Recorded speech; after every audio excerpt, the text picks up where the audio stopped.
Hi you guys, this is LP4. There are 3 chapters that we're going to cover, 11, 12, and 13. First one being obviously microblogging. I'll point out one little faux pas here in the PowerPoint presentation that happens when I cut and paste from one chapter to another to create a flow like this. Oftentimes the chapter numbers are lost, and so that happened in this case. So it goes really chapter 11, 12, and 13, but where there's a break with one of these, it says chapter 11, chapter 11, chapter 11. So just understand that when you see another first slide header like this, we're really going to the next chapter. All right, I'll try to point that out. Anyway,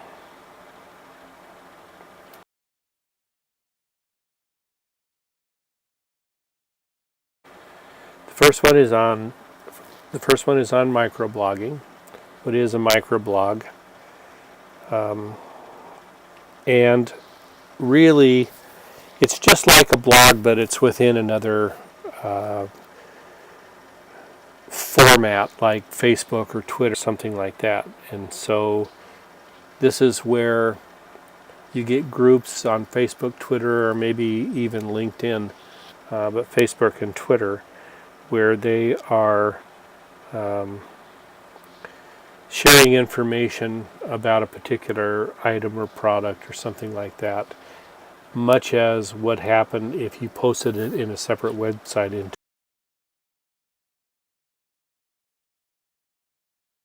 a blog.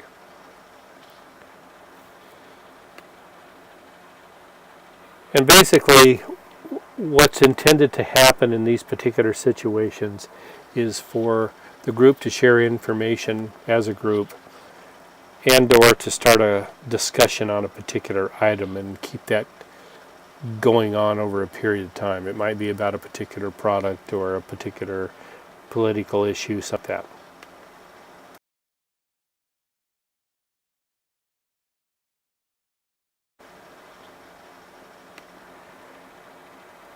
Now, regardless of where you're doing this microblog, let's look at Twitter. As always, one of the first things you need to focus on is who's my target customer. So you got to know your audience, gather information around issues that or products that they'd be particularly interested in, and then customize your page to encapsulate information, styles, etc., that would engage them or resonate with them.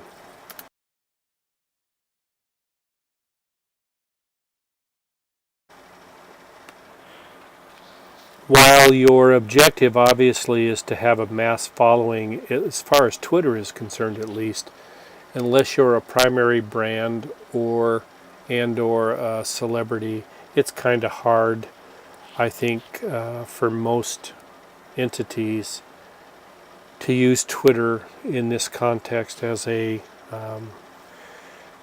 marketing promotional tool.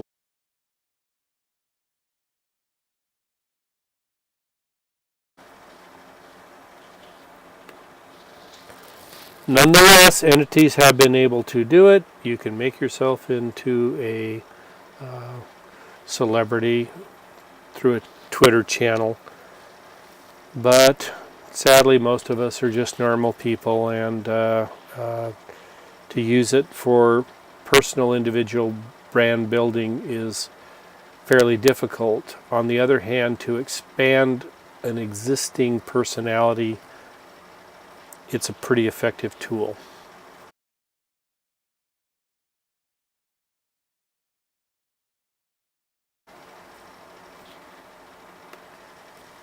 So it's really great for a person like Ellen, who used it when she was hosting the Oscar Awards.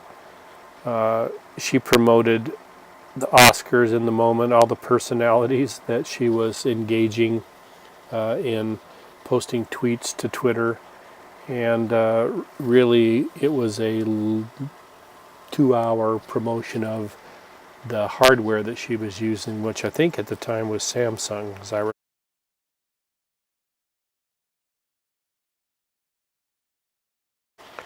Okay, here we go. I tried to post a little thing to show you this is really chapter 12 rather than chapter 11.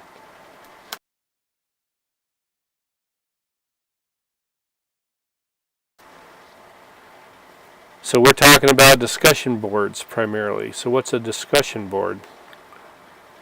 And a discussion board is kind of self-evident in its name. It's a group of people that discuss a particular topic because they have a particular interest in it. And so that could be a group of people that have a particular kind of cancer. It could be a political group that have a specific interest. You can run the gambit in terms of topics. But from a marketing standpoint, obviously, you would hope it would be a group that has a particular interest either in your product or a function or utility that's associated with your product. So it might be a group of people who have a discussion board about how to get out really bad stains of a particular kind, and they exchange information around that issue, including different products maybe perhaps that they use. And if you know that your particular product is good at that, you might sponsor that particular discussion board.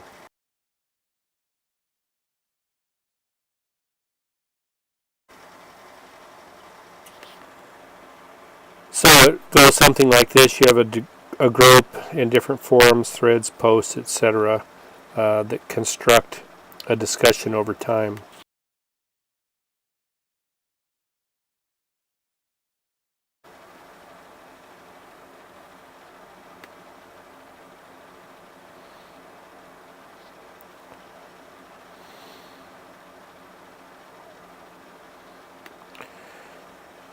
And if you play online war games of one kind or another, you understand virtual worlds and different kinds of fantasy games that go along with it. And those can be effective in inserting different marketing messages of one kind or another within that fantasy world, such as a brand or logo on a product that someone might encounter while they're in that virtual world.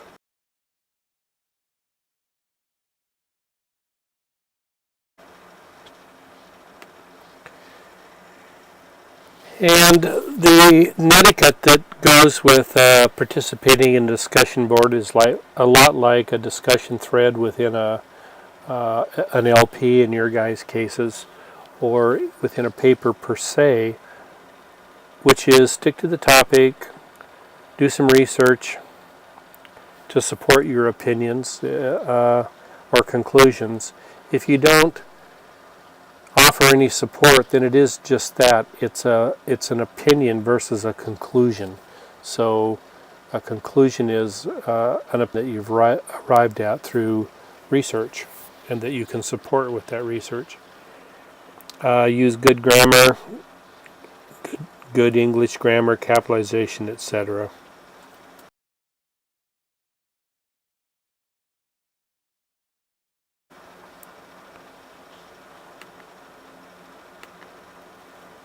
And normally, these discussion forums aren't really venues for promoting per se.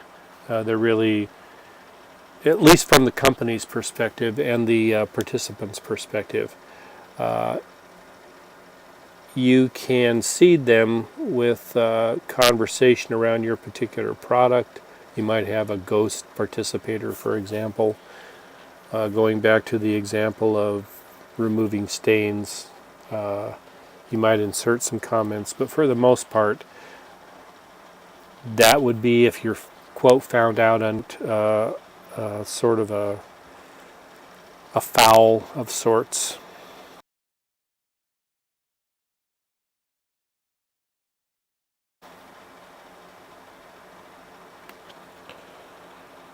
And when we go back to, again, the concept of building an online community around a particular issue or personality, the first and most important thing is to have an idea of who your target audience is. so that you can engage them in a relevant discussion that resonates.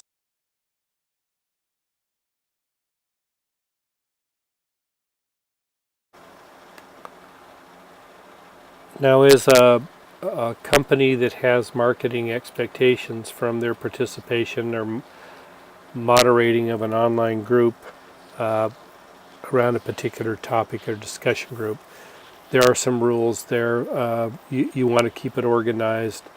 You want to be a good facilitator of conversation and make sure people are getting along with one another and discussing and staying on topic, and at the same time perhaps offering relevant information that might add to the conversation in context, like that sort of thing.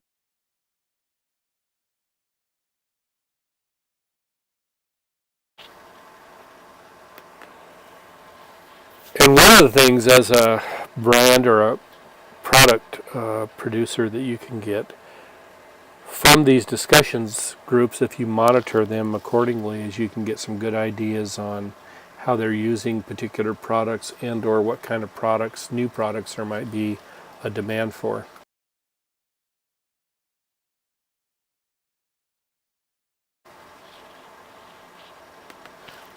Now, a social news site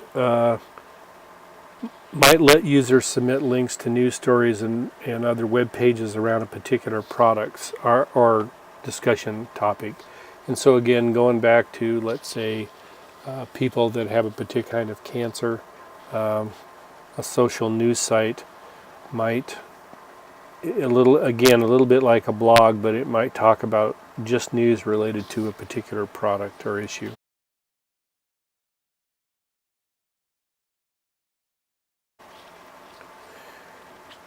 Now that could have some marketing implications, obviously, but for the most part, the site has to be supported through relevant information of interest to the people engaged in its participation or viewing.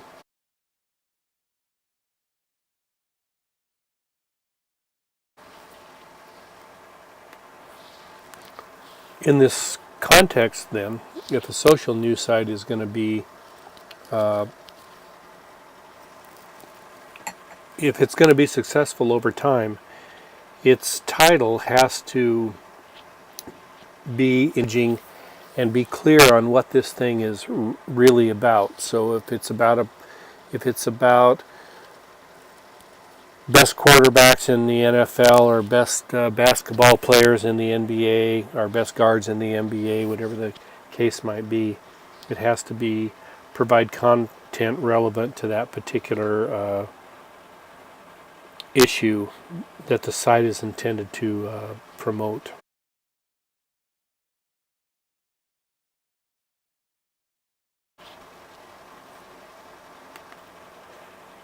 Now, most of us are very, very aware of review sites. Yelp, Amazon are some of the better known ones. Really, Amazon started them, and and Yelp is now a for-profit service of a review site on any product that subscribes to their services. But basically, that is a conversation of satisfied or dissatisfied customers of a particular product or service.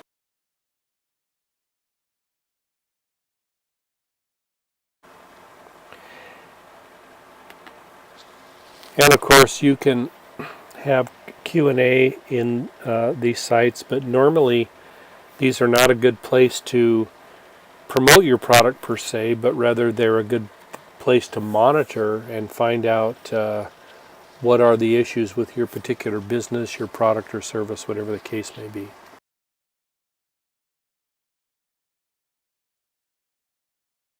And finally, we're at chapter 13, because we started with 11 and then went to 12, and I didn't insert a 13 here.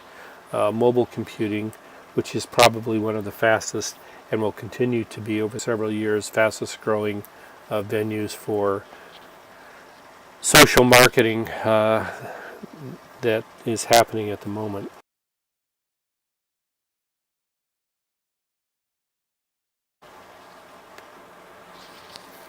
This is one of the things that precluded Facebook's initial stock offering from going up really quickly, was the fact that most of the people that were engaging in Facebook were doing so via their computers, and there was a shift from advertising from internet computers to PDAs or online and smartphones and tablets. And this is how young people in particular, it's a generational metamorphosis of engagement in how people interact with the internet. And I'm old school, I admit it. I don't really like to, and I don't mind saying that. I spend a lot of time on my computer and on my iPad, but not so much. I spend a lot of time on my phone as well, but nothing like the other two. At least as an avenue or venue into interacting with what's on the web. I like some texting and text messaging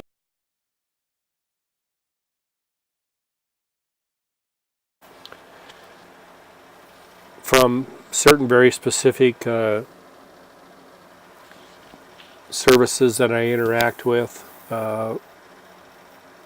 via my cell phone, but by and large, I don't shop at all with my cell phone like I do with my other hardwares of choice as well.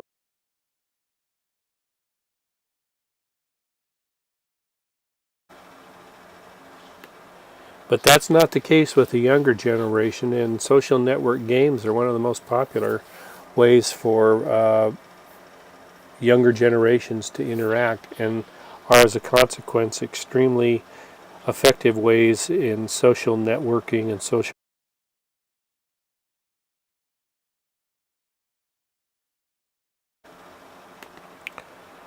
So there are a lot of different venues, and we go back to some of the more common ones like Facebook, Google Hotspot, and Yelp, where people can exchange ideas and comments about a myriad of different products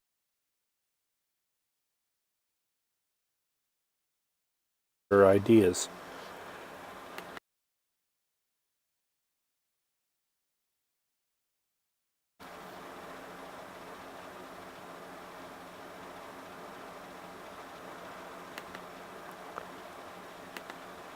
I left this particular slide up because it goes back again to who's the target customer, what is the profile of the people that use these different services, and of course there's a lot of different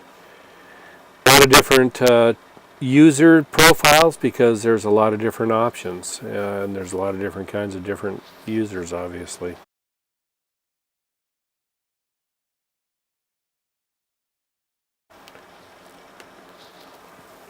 One of the things that, regardless of who you're working for, that is a quickly becoming popular service are these QR codes, because they allow your cell phone essentially to scan the QR code and to take them directly to a particular website or a particular product or service that they that they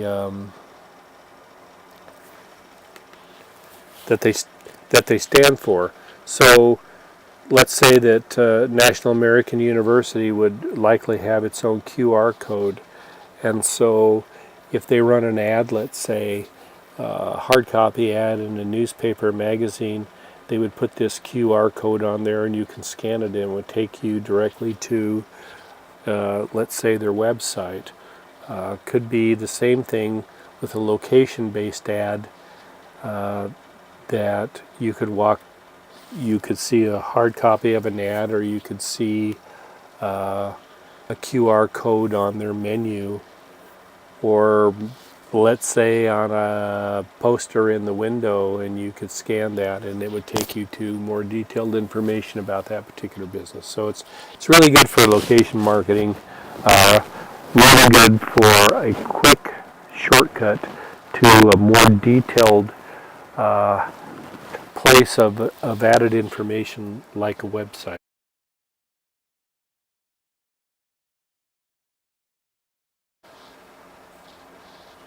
And I will simply finish by saying the future of mobile computing and location marketing, that is just the beginning to be untapped, really fertile place for